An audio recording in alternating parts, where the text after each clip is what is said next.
Present at the ceremony, which was held today at the Prime Minister's office, was Prime Minister the Honorable Baldwin Spencer, Chairperson for the Silver Jubilee Scholarship Maurice Merchant, and chargé d'affaires of the People's Republic of China Mandarin Chaosha. In addressing the scholarship recipients, the Prime Minister urged the students to stay focused and keep their eyes on the prize. I wish to say to you, the students, that university-level education is a costly venture. Utilizing this opportunity, you must do so wisely. You are called upon to hit the ground running and be productive in your studies from day one. Learn from those who have gone before you and are excelling at their studies. I wish also to make the point that the extent to which individuals like yourselves are exposed to the world in terms of studying in cultures that are different gives you a vision that is beyond the scope of Antigua and Barbuda and even the Caribbean. Chargé d'affaires of the People's Republic of China, Mandarin Chaosha, says she is pleased with the selection of the students. I'm greatly pleased to announce that with this year's enrollment of 15 students, Chinese government provided over 45 scholarships to qualified Antiguans and Barbudans since the year of 2007, when the former Prime Minister of China paid an official visit here and signed the Educational Cooperation Agreement. With a high attention and vigorous promotion from the leaders, I'm confident that education cooperation between China and Antigua and Barbuda enjoy great development potential and will see further growth. The recipients of the scholarship will be pursuing studies in the areas of automobile engineering, information and computation science, geography information system, clinical medicine, architecture, and business administration.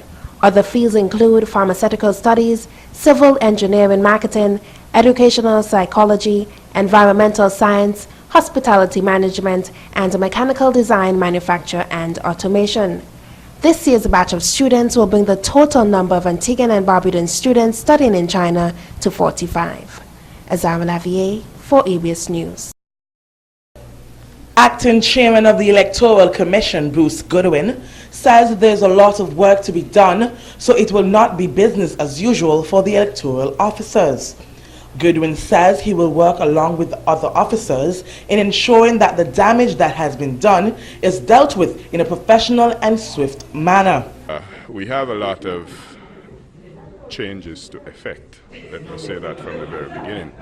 I don't see how it can be business as usual for the elections office, having gone through what they have gone through, what having transpired. And I for one, understand the extremely harmful effect that situation has had on this country. Acting Deputy Chairman of the Electoral Commission, Reverend Charlesworth Brown, says his main goal is to bring leadership to the establishment. Brown says one of his first agenda is to ensure that the Electoral Commission follows a code of conduct. One of the things I've asked, I sought audience with the Supervisor of Elections recently, and one of the things I asked was whether or not there is a code of conduct governing the deportment of the commissioners. And I was told no, apart from the laws that govern us and the Representation of the People Act and so on and so forth, there is no code of conduct. And I think that even though there is not one officially, somehow we must come to a determination that there needs to be a code of conduct that we conform to, so that we can bring a greater sense of integrity to the Electoral Commission. Another new member of the Electoral Commission, Juno Samuel, says it is the hope that all officers can work as a team to make the institution better. The main thing, I think, is for us to work together in the interest of the people of Antigua and Barbuda. We're there to serve and to make certain that Antigua has a system that will, an electoral system, that will support our democracy. That is our job.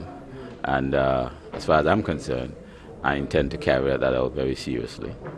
Also, a new member of the Electoral Commission, Anthonson King, says it will be a learning experience for him, but he can ensure the people that he will be working in their best interests. I think it's a learning process for me. It will not make an impact immediately, but I've read the last copy of the report submitted to the Honorable Prime Minister by Sir Gerald Watt, and I note in it that in the last election, for instance, out of 151 polling divisions, 62 polling divisions started late. And I think that's over 40%. I think that is unacceptable, and I think we, the new commission, new committee, new commissioners, would be able to do something about that. On April 29, 2010, the nation's leader wrote to the Governor General requesting that a tribunal to be set up to investigate the alleged misconduct of 3 commissioners, Chairman Sir Gerald Watt, his deputy Nathaniel Paddy James, and Commissioner Lionel Max Hurst. Larissa Francis reporting for ABS News. M&K's managing partner Kem Warner says money laundering and fraud activities can significantly stifle the growth of the economy. He says it is therefore necessary for financial regulators to receive continuous training to improve their skills in this field. He gives an overview of some of the areas that will be covered during the conference. This conference is therefore timely as it brings together participants from the various territories in the region and international renowned speakers to learn the various aspects of and deliberate on AML and fraud prevention. The conference will also cover the important issues in the area of legislative framework. We have seen a change of paradigm from the regulations of banks to the regulations of gaming companies, credit unions, money services business, and insurance companies locally. It will not be long before those non-regulated entities and agencies operating with cash and other high-value items such as car dealerships, jewelry stores, and casinos will fall under the same regulatory umbrella. He adds that the laws and regulations must be put in place to curtail these activities, which can negatively impact the profitability of a financial institution. Scotiabank's country manager Marlon Rollins says the conference should be viewed as a valuable training mechanism for all the participants. The anti-money laundering program must include the demonstrated leadership and the tone from the top. It must include sufficient resources, including independent compliance to carry out the program. Comprehensive policies, procedures, and controls must be a part as well. There must be ongoing employee training, automated systems to effect the monitoring of customers and transactions, independent compliance program with reporting to senior management and the board of directors, independent audit of the anti-money laundering program, both at the business level and at the compliance level. Financial Secretary within the Ministry of Finance and Economy, Whitfield Harris Jr., says the conference is taking place at an appropriate time. The topics that are to be covered over the next 2 days are most relevant and pertinent, and discussions emerging from the open forum on emerging threats facing Caribbean financial centers to discussions held on developing an effective compliance culture should provide a healthy and substantive diet for the consumption of all participants. From your deliberations, it should become clear that our competitive advantage as financial centers will not likely lay simply within any secrecy provision contained within our legal frameworks. He congratulates M&K consultants for embarking on the initiative. He also encouraged the participants to utilize the information garnered at the forum to aid in identifying fraudulent activities at the various financial institutions. LD Nudell for ABS News.